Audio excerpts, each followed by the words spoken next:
बिस्मिल्लाहिर्रहमानिर्रहीम। I hope you can hear me clear. मेरी आवाज क्लियर आ रही है अब्दुल हनान?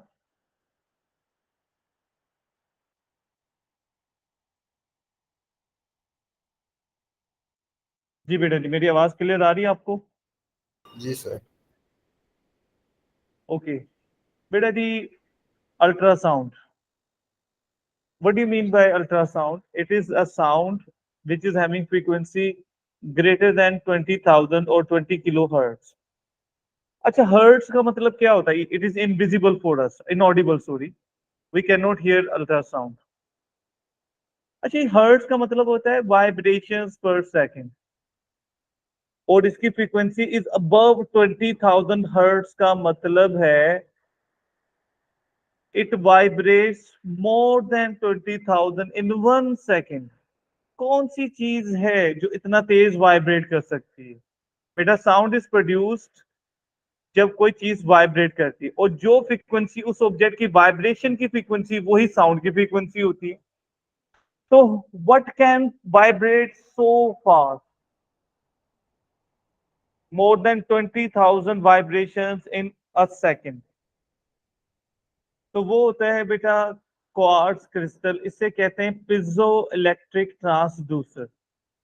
अच्छा, ये जो पिजो इलेक्ट्रिक ट्रांसड्यूसर है ना, पहले सिलेबस में इसको हम इलेक्ट्रॉनिक्स में भी पढ़ते थे, अल्ट्रासाउंड में अब जैसा पढ़ेंगे वैसे भी। ये पिजो इलेक्ट्रिक ट्रांसड्यूसर असल में क्वार्ट्ज क्रिस्टल होते हैं, सिलिकॉन डाइऑक्साइड। ये क्रिस्टल क्या होता है बेटा? क्रिस्टल होता है पॉजिटिव एंड नेगेटिव आयोन्स एक खास ऑर्डर में अरेंज्ड होते हैं। इस तरह वो हमारे पास छोटे छोटे रेगुलर शेप्स बन जाती हैं उस मटेरियल की, उन्हें क्रिस्टल्स कहते हैं। अब पीजोइलेक्ट्रिक ट्रांसड्यूसर असल में प्रेशर सेंसर होता है। कैसे कि यूजुअली ये एक क्वार्ट्ज क्रिस्टल है, और इसमें पॉजिटिव आयन और नेगेटिव आयन दोनों का एक कॉम्बिनेशन स्ट्रक्चर होता है। बेटा, जैसे किसी ऑब्जेक्ट का एक सेंटर ऑफ ग्रेविटी होता है जिस पर उसका पूरा वेट बैलेंस होता है, हालांकि बाकी पार्ट्स इधर भी हैं, वो बैलेंस उसी पॉइंट पर होता है जहां उसका सेंटर ऑफ ग्रेविटी हो। तो ये वो पॉइंट है जिस पे उसका पूरा वेट एक्ट करता है। तो इसी तरह बेटा, जो क्वार्ट्ज क्रिस्टल है ना, उनमें एक सेंटर ऑफ पॉजिटिव आयोन्स होता है और एक सेंटर ऑफ नेगेटिव आयोन्स होता है। अच्छा, मतलब जैसे सेंटर ऑफ ग्रेविटी वहां एक वो पॉइंट होता है जिस पर पूरा वेट उस पॉइंट पर एक्ट कर रहा होता है। अगर आप उस पर बैलेंस कर ले, पूरी बॉडी बैलेंस हो जाती है, उसके अलावा बाकी पॉइंट्स पर बैलेंस नहीं होती, यू कैन सी। ऐसे बेटा, सेंटर ऑफ पॉजिटिव आयन होता है जिस पे समझ लो पूरा पॉजिटिव चार्ज उस पर लाई करता है। सेंटर ऑफ नेगेटिव आयोन जिस पे पूरा होल क्रिस्टल का नेगेटिव चार्ज, समझो वो जो शिफ्ट होगा ना, नेगेटिव आयोन्स का सेंटर, पूरा नेगेटिव चार्ज उस पर शिफ्ट हो जाएगा। इस तरह पॉजिटिव आयोन्स का सेंटर जिधर शिफ्ट होगा, पूरा पॉजिटिव आयोन उधर चला जाएगा। अच्छा, नॉर्मली एक क्रिस्टल का सेंटर ऑफ पॉजिटिव आयन और नेगेटिव आयन कोइंसाइड करते हैं, एक ही जगह पर होते हैं। यानी सारा सेंटर ऑफ पॉजिटिव आयन का मतलब सारा पॉजिटिव चार्ज, और सारा नेगेटिव चार्ज एक ही जगह कोइंसाइड करने का मतलब जगह मौजूद होता है। और पॉजिटिव नेगेटिव एक दूसरे को क्या करते हैं? न्यूट्रलाइज कर देते हैं। तो वो न्यूट्रल होता है क्रिस्टल, राइट। लेकिन अगर इस क्वार्ट्ज क्रिस्टल पर जरा सा प्रेशर पड़े साइड से, चाहे ऊपर नीचे राइट लेफ्ट से, तो उसकी शेप में टिल्ट आ जाता है। जैसे आप बुक जो सा होता है, वो ऊपर से कहीं दबाए साइड से, तो उसकी शेप थोड़ी सी टेढ़ी हो जाती है। उससे इसका पॉजिटिव और नेगेटिव आयन ना थोड़ा सा शिफ्ट हो जाते हैं, एक की तरफ पॉजिटिव एक तरफ नेगेटिव। अच्छा, सेंटर पॉजिटिव आयन जिधर चला गया, इसका मतलब सारा पॉजिटिव चार्ज उधर चला गया। सेंटर नेगेटिव आयन जिधर चला गया, सारा नेगेटिव आयन उधर चला गया। तो बेटा, पॉजिटिव और नेगेटिव आयोन्स इधर उधर चले जाएं, अलग अलग हो जाएं, तो पॉजिटिव और नेगेटिव चार्जेस अलग अलग हो जाए तो पोटेंशियल डिफरेंस क्रिएट हो जाता है। अच्छा, वो डिपेंड करता है प्रेशर कितना ज्यादा, जितना प्रेशर ज्यादा होगा पॉजिटिव और नेगेटिव आयंस ज्यादा ज्यादा पॉजिटिव आयन देखते चले जाएंगे, ज्यादा नेगेटिव आयंस, तो पोटेंशियल डिफरेंस ज्यादा होगा। यानी प्रेशर और potential difference they are like directly proportional to each other, means कि प्रेशर जितना ज्यादा होगा वोल्टेज और पोटेंशियल डिफरेंस उतना ज्यादा क्रिएट होगा, जो हम एक वोल्ट मीटर से मेजर कर सकते हैं। तो इसका मतलब हम प्रेशर का अंदाजा लगा सकते हैं कि इतने प्रेशर पे इतना वोल्टेज या पोटेंशियल डिफरेंस है, तो जब पोटेंशियल डिफरेंस इंक्रीज होगा तब वोल्टेज कितना होगा, प्रेशर कितना होगा, तो हम प्रेशर मेजर कर सकते हैं। ये प्रेशर सेंसर का काम करता है।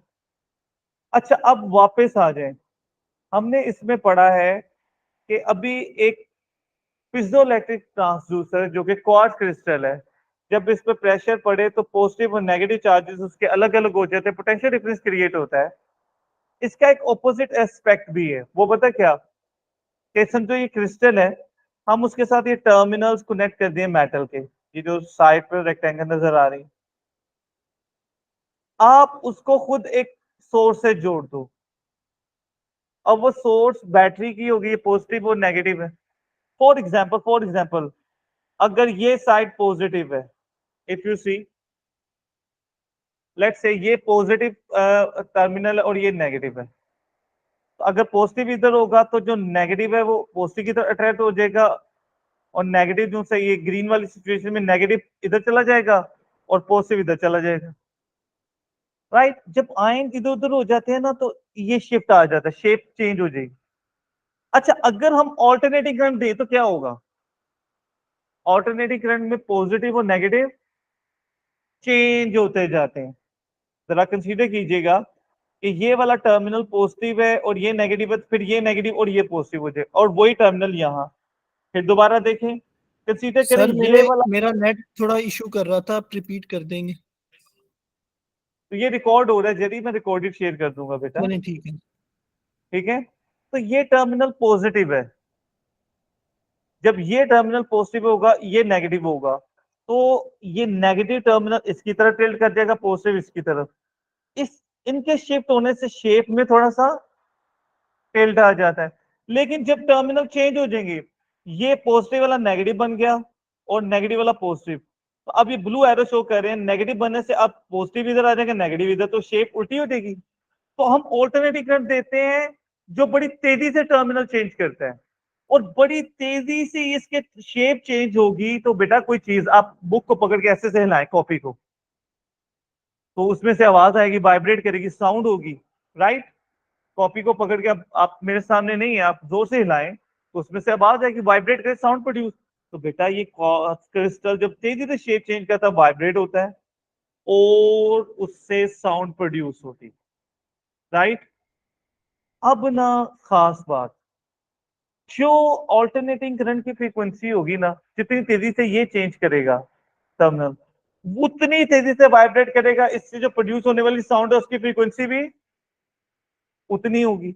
तो अगर हम ऑल्टरनेटिंग करंट एसी की फ्रीक्वेंसी 20,000 हर्ट्ज से ज्यादा कर दें, तो जो प्रोड्यूस होने वाली साउंड है उसकी फ्रीक्वेंसी भी 20,000 हर्ट्ज से, तो बेटा this is ultrasound. How ultrasound is generated, by using piezoelectric transducer, जिसे हम कहते हैं क्वार्ट्ज क्रिस्टल। क्लियर बेटा जी, याद रहेगा।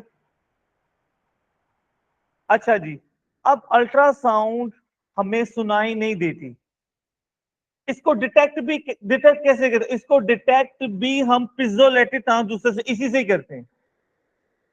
यानी जिस पीजोइलेक्ट्रिक ट्रांसड्यूसर क्वार्ट्ज क्रिस्टल से साउंड अल्ट्रासाउंड जनरेट होती है, डिटेक्ट भी उसी से होती है। उसमें होता क्या है कि जब हम प्रोड्यूस करते हैं तो हम खुद ऑल्टरनेटिव करंट देते हैं, जब हमने डिटेक्ट करना होता है तो हम उस ऑल्टरनेटिव करंट को सीआरओ से जोड़ देते हैं। तो बेटा सीआरओ की से वो वेव का पैटर्न बनता है, हमने वो एएस में भी सीखा है, ओ लेवल में भी कि वो जो वेव का पैटर्न, तो उसकी फ्रीक्वेंसी कैसे फाइंड करनी है। वो होता क्या है कि जब हमें इसे डिटेक्ट करना होता है तो बेटा जो अल्ट्रासाउंड साउंड ही है ना, साउंड कौन सी वेव होती है, longitudinal wave. Longitudinal wave is made up of what, इसमें क्रेस्ट और ट्रफ नहीं होते, इसमें कंप्रेशन एंड रेयर फ्रैक्शन होते हैं। कंप्रेशन है जहां पार्टिकल्स करीब हो जाते हैं, किसके, मीडियम के। हमारे दरमियान मीडियम क्या है, एयर है। तो बेटा जहां पार्टिकल्स करीब हो जाए, वॉल्यूम कम हो जाए, वहां प्रेशर ज्यादा। और जहां पार्टिकल्स दूर हो जाए, वॉल्यूम ज्यादा, प्रेशर, वॉल्यूम और pressure inversely proportional according to Boyle's law. तो बेटा उस वॉल्यूम का ज्यादा या कम होने से व्हाट हैपेंस, प्रेशर कम ज्यादा होता है। और प्रेशर कम और ज्यादा होने से क्या होता है, तो हमने बेटा यहाँ पढ़ा था कि क्वार्ट्ज क्रिस्टल में जो प्रेशर होता है वो पोटेंशियल डिफरेंस क्रिएट करता है। जितना प्रेशर ज्यादा लगाएंगे, potential difference, potential difference voltage को करते हैं, और सीआरओ वोल्टेज जो टाइम का ग्राफ ड्रॉ करता है, वोल्टेज टाइम ग्राफ। तो बेटा जैसे जैसे वेव गुजरेंगी, हाई और लो प्रेशर का रीजन्स गुजरेगा इसमें से, इस पे कभी हाई प्रेशर आएगा कभी लो, और ये सेंसिटिव होता है बहुत, थोड़े से प्रेशर को भी ये उस पे वोल्टेज क्रिएट करेगा। तो जैसे जैसे साउंड में कंप्रेशन रेयर प्रेशर आएंगे, वैसे वैसे इसमें प्रेशर इंक्रीज और वैसे ही वोल्टेज का ग्राफ ड्रॉ होगा। और जो वोल्टेज की फ्रीक्वेंसी होगी बेटा, वो ही फ्रीक्वेंसी उस साउंड की होगी। ठीक है, तो हम उसको स्टडी कर सकते हैं, frequency, time period, wavelength measure कर सकते हैं, एम्पलीट्यूड मेजर कर सकते हैं। वेव हमने सीआरओ में पढ़ा है ना ये चीजें, एएस में भी, ओ लेवल में भी। तो इस तरह बेटा हम उस वेव को, अल्ट्रासाउंड को स्टडी कर सकते हैं, उसको मेजर कर सकते हैं, frequency, time period, wavelength etcetera, amplitude. Amplitude is very important. तो बेटा this is how ultrasound is generated and detected. अब नाउ अल्ट्रासाउंड पे हम क्वेश्चंस करने लगे हैं कि अल्ट्रासाउंड किसी भी मीडियम में, हम उसको मेडिकल फिजिक्स हम स्टार्ट की हुई है हमने, तो मेडिकल फिजिक्स में हमें इसके दो एस्पेक्ट याद रखने हैं। एक एस्पेक्ट बहुत कॉमन है जो 3 चैप्टर में या 3 टॉपिक्स में आएगा, वो है अटेनुएशन। अटेनुएशन क्या होता है, अटेनुएशन होता है बेटा, जैसे मैं बोल रहा हूं, मेरी आवाज क्लास में मौजूद बच्चों को आ रही है, लेकिन एक बच्चा अगर क्लास से उठकर आहिस्ता आहिस्ता दूर जाता रहे, क्लास से बाहर चला जाए, तो मेरी आवाज आहिस्ता आहिस्ता क्या होती जाएगी, कम, बहुत कम हो, जितना डिस्टेंस वो ज्यादा कवर करेगा, क्योंकि मेरी आवाज स्प्रेड हो रही है हर डायरेक्शन में। तो जितना वो दूर जाता जाएगा, लाइक कि कोई साउंड प्रोड्यूस हुई है, ये एक सर्कल है, यहां से मैंने साउंड प्रोड्यूस किया, तो साउंड इधर भी गई है, इधर भी गई है, इधर भी गई है, राइट, चारों तरफ चली गई। लेकिन बेटा जो जो साउंड ज्यादा ट्रेवल करती जाएगी, अब एक बंदा जो सा है वो इधर मौजूद था, तो लेट्स से ये मैं हूं, मेरी साउंड इन सब पार्ट्स में डिवाइड हुई है, लेकिन जब वो दूर चला जाता है, ये ऑब्जर्वर इधर आ जाता है, तो अब यहाँ पॉइंट्स, वैसे पॉइंट ज्यादा आ जाएंगे ना बड़ी सरफेस में, तो मेरी एनर्जी तो उतनी है, वो उतने ज्यादा पार्ट्स में क्या होती जाएगी, डिस्ट्रीब्यूट। तो हर तरफ क्या जाती जा रही है, कम होती जा रही है, क्योंकि एनर्जी तो उतनी है जितनी मैंने बोली है। तो जितने वो बड़ा सर्कल या बड़ा एरिया होता है, तो पावर कम होती जाती है। तो this is called attenuation. Attenuation क्या होता है, decrease in strength, intensity, power, intensity power per unit area को ही कहते हैं, और intensity is directly proportional to amplitude. तो जो जो कोई भी वेव ट्रेवल करती है किसी मीडियम में, तो उसकी इंटेंसिटी और पावर कम होती जाती, उसमें एब्जॉर्ब होती जाती, राइट। अब बेटा जी फॉर एग्जांपल, एक वेव में, एक वेव की कोई भी, ये हर वेव पे अप्लाई था अटेनुएशन। ये हमें फॉर्मूला जो अभी करने लगे हैं, ये 3 टॉपिक्स में यूज होगा, कॉमन है बड़ा, ठीक है। वो क्या है कि लेट्स से ये कोई भी मीडियम है, इसकी एक थिकनेस है एक्स, अगर एक वेव इसमें एंटर होती है, तो उस वक्त उसकी इंटेंसिटी आई नोड है। तो जब वो उसके दूसरे कॉर्नर तक पहुंचेगी, तो उतनी नहीं रहेगी, उससे थोड़ी कम होगी होगी, क्योंकि जब, जैसे आप बहुत से बच्चे एक लाइन में खड़े हुए हैं, तो आप लाइन के एंड पे आते हैं और आप आखिरी बच्चे को धक्का देते हैं, तो वो लाइन में जो एक साथ जुड़े हुए बचे तो धक्का बाकी लोगों को भी ट्रांसफर होगा, लेकिन आखिरी वाले तक पहुंचते पहुंचते कम हो गया होता है, एब्जॉर्ब हो गई होती है। पार्टिकल्स में एनर्जी थोड़ी सी एब्जॉर्ब होते है, एक पार्टिकल एनर्जी आगे ट्रांसफर करता है, आगे बीच में एनर्जी लॉस होता रहता है थोड़ा सा, तो आगे तक कम पहुंचती है स्ट्रेंथ। तो जो एंटर हुई थी आई नोड और जो यहां पहुंची उनकी रेशियो ये है, ये आपने याद रख लेनी।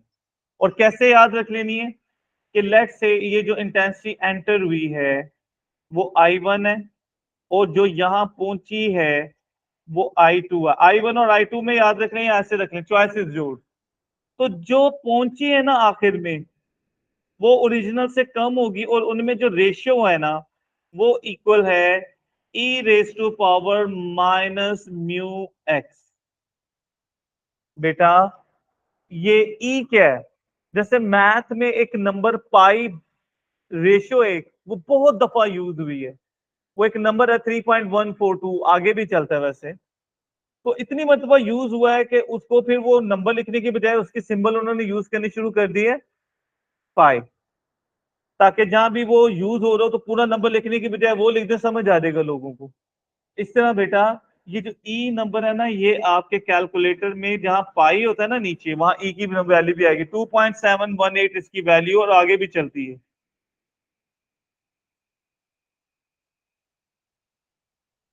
तो ये अच्छा, इसमें म्यू एक्स, एक्स क्या है? थिकनेस। ये जो म्यू है ना, म्यू, ये इसको हम यहाँ डिस्कस कर रहे हैं, ये इज वेरी इंपॉर्टेंट। इसे कहते हैं कोफिशिएंट ऑफ लीनियर एब्जॉर्प्शन, क्योंकि किसी मीडियम में से भी जब वेव क्रॉस कर रही है, ट्रेवल कर रही है, तो उसकी पावर आस्ता आस्ता क्या हो रही होती है? एब्जॉर्ब हो रही होती, कम हो रही होती। जो यहाँ स्टार्ट हुई थी वो यहाँ से पहुंचने से कम हो गई होगी, उसे कहते हैं। कितनी कम होगी हर मीडियम में? ये एबिलिटी डिफरेंट होती है। कुछ मीडियम ज्यादा करते हैं, जैसे भीड़ वाली जगह पर गुजरना मुश्किल हो जाता है और कम भीड़ वाली जगह पर गुजरना, तो कुछ मटेरियल में पार्टिकल्स ज्यादा क्लोज होते हैं और कुछ में दूर होते हैं। तो डिफरेंट मटेरियल्स की ये जो कोफिशिएंट लीनियर एब्जॉर्प्शन होती है ये डिफरेंट होती है।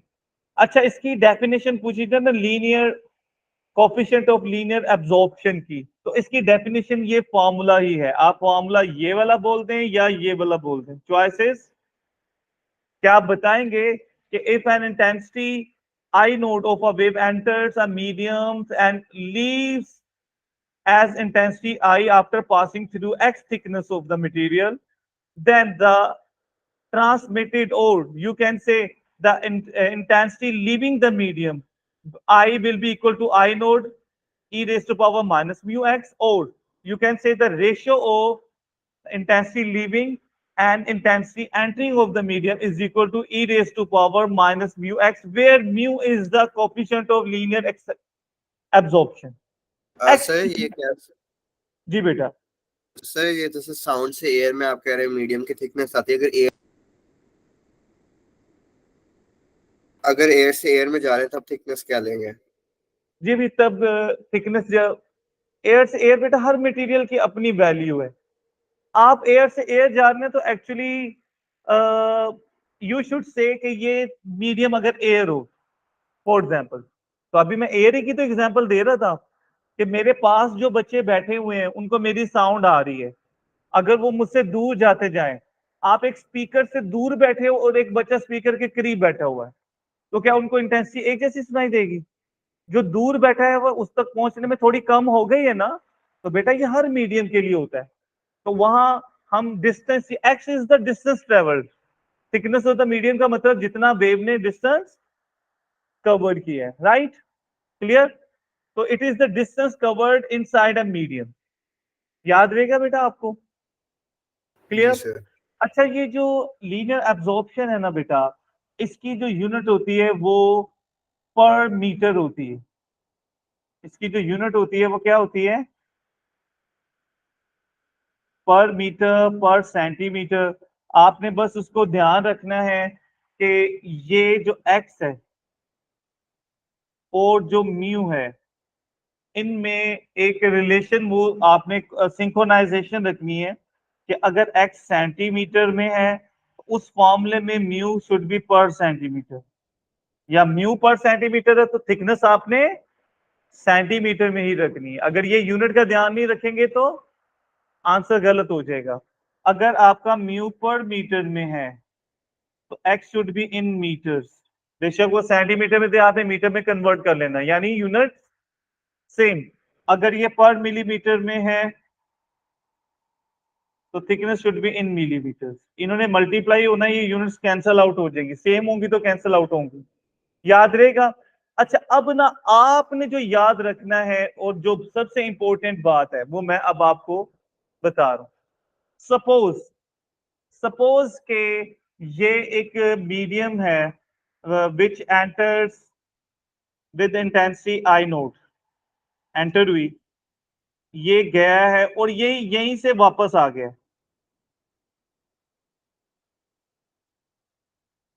लेट से हम सपोज करते कोई एनर्जी वेस्ट नहीं हुई कहीं पे, ये यहीं से यहाँ ट्रैवल होकर आ गया है, तो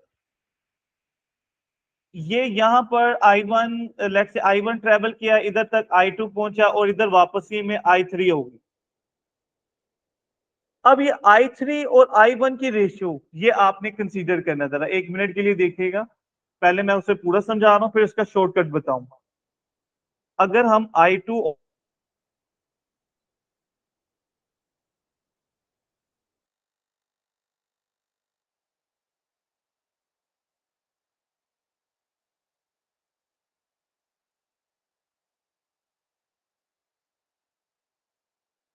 और I1 में रेशियो देखें तो वो कितनी है, किसी हुई थी और I3 यहां पहुंची है, तो उनमें भी रेशियो कितनी है।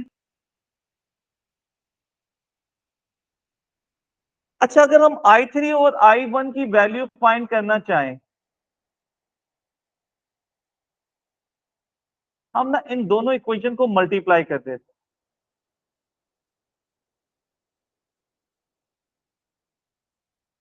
सर लेकिन एक्स उसका 0 नहीं होगा?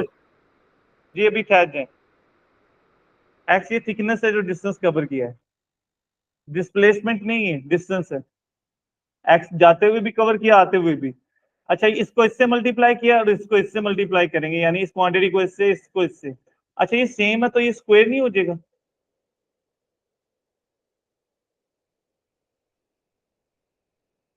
होल स्क्वायर पावर 2 हो जाएगी, मैं उससे सिंप्लीफाई करके ये स्क्वायर लिख देता हूँ।